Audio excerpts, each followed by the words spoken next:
What's up, everybody? Let's Talk Jets Radio. Hope you guys are doing well. Quick reminder, we'll be back live in about 2.5 hours or so talking Jets. We finally made it to training camp. Players report tomorrow.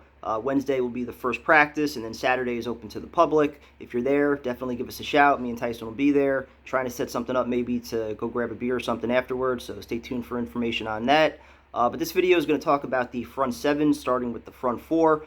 And I think everything on this defense really centers around Quinnen Williams and him breaking out this year. Last year, you started to see some signs. He only played 13 games, still had 7 sacks. You take away a few of those penalties that he had that negated some other sacks, and we're talking about a really, really solid year too. So this year, I think he still has to take it up a little bit. Again, you're talking about a number 3 overall pick. You're expected to be a game changer, to draw those double teams, collapse the pocket, and at the very least, help some other guys get free. So I think we're going to see Quinnen Williams, really step up and break out this year, and just be a force on that defense, and a guy that teams have to actually game plan around. So, if he's doing his thing there, you like some of the other options that they have along the interior, too. You paid some money for Sheldon Rankins. You're also bringing back Fatukasi and Shepard, final year of their rookie contract. Both guys probably better against the run than against the pass, so you might see a situation where, one of those two guys are on the field early, and then you bring in, Sheldon Rankins later on, for some more pass rush. A lot of different ways they could do it and mix it up.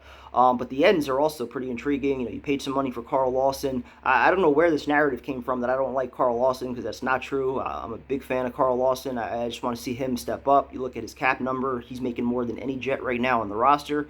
I don't know the numbers off the top of my head as far as the other pass rushers in football, but I'd be willing to bet he's probably somewhere in the top 10, top 15, based on the money he's making. So for that kind of money, I do think there's a certain level of production that's expected with it. Doesn't always, just have to be sacks. It could be pressures. It could be, hits that lead to interceptions and things like that. But he does have to be a force. He does have to be somebody that, is causing some havoc, along that front four. So we'll see what Lawson's able to do. We've had a few questions, about who's going to impact who more, Quinnen impacting Lawson or vice versa.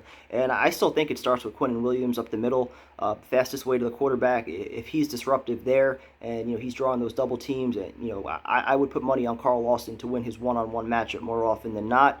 So again, it starts with Quinnen. I think it kind of trickles down after that. But some of the other spots are also, you're going to have some really good battles here, and probably some good players that are getting cut. Opposite Lawson, you got John Franklin Myers, who some people have as their breakout player on defense. And then behind them, a lot of competition with, Kyle Phillips, Bryce Huff, Jabari Zuniga, third-round pick coming back, didn't really do anything his rookie year. You wonder what his status is going to be. You signed Vinny Curry. I think it was a $1.5 million contract, so not a ton of money. I don't think there's any guarantee he makes it, but a veteran pass rusher, only 33 years old, still should have a little bit left in the tank. And I didn't even realize this. They also signed Ronald Blair, a guy that does have familiarity with Saleh's system from his days with the Niners, had some productive seasons there as a rotational defensive end, so I wouldn't completely count him out for making the roster as well. Last year, I think he had a torn ACL that he started camp with, so he was on the PUP, and then I don't think he ever got activated.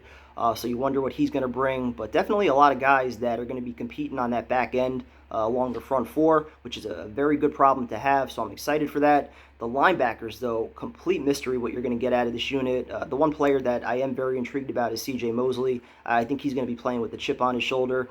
And, he's a difference maker. He's a game changer, and I think a lot of people forget that. We all remember the first half and the impact that he had against Buffalo, and the only time that we really saw him on the field, short of when he came back too soon with the hamstring. This guy's a legitimate, top 5, possibly even top 3 linebacker in football. He is that good when he's healthy. And, you hope he's healthy. You hope he's back to, the old C.J. Mosley from Baltimore. The guy that we paid a massive contract to, and hopefully, he's feeling some pressure to live up to that. He opted out last year, and he was injured pretty much all of the first year. So I think there's a lot of pressure on C.J. Mosley. He's got to step up. He knows it, and I think he's the kind of player that embraces that. He's not going to run from it. He's not going to hide from it. The moment's not going to be too big for him. I think he fully embraces, the fact that Jet fans are going to be looking at him to kind of get this defense going. But opposite him, you really don't know what you have. You gave Jared Davis a decent contract to be your strong side linebacker. A lot of Lion fans weren't too high on him. You have some that think he just needed a different system, a change of scenery as a former first-round pick to kind of reach his potential. And then you have other people who talk about he's a big hitter, but he just never wraps up. So it's going to be interesting to see what he does. But I do like the idea of putting a young guy with some talent, with a nice little skill set there to, be kind of molded by Saleh. When you have the right coaching staff in place, you do feel comfortable. With some of these projects, you're not going to have 11 all pros, so you're going to have to rely on the coaching staff to some degree, to get something out of some players. We'll talk about that more at the cornerback position.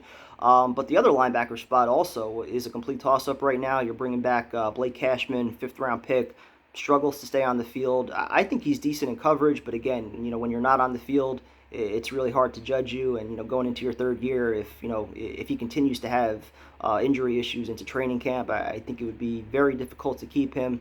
You could still add somebody. I've mentioned KJ Wright as somebody if you're looking for a coverage linebacker, still out there. Probably won't be out there for much longer. But you did also bring in two safeties that you're converting to linebacker.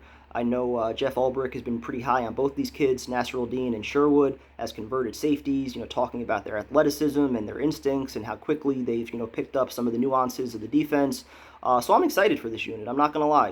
We know that cornerback is going to be a pretty big area that the Jets are going to struggle in this year. But if the front seven is generating some pressure and really collapsing the pocket and getting after the quarterback, it should really help that unit out. Not to mention, again, we know what stage that the Jets are kind of in right now with this rebuild. I don't think anybody's expecting a Super Bowl run this year. So the opportunity for some of those young guys on the back end to get some experience while hopefully the front seven is doing their job and generating pressure could ultimately be a good thing. You get a chance to evaluate a lot of players.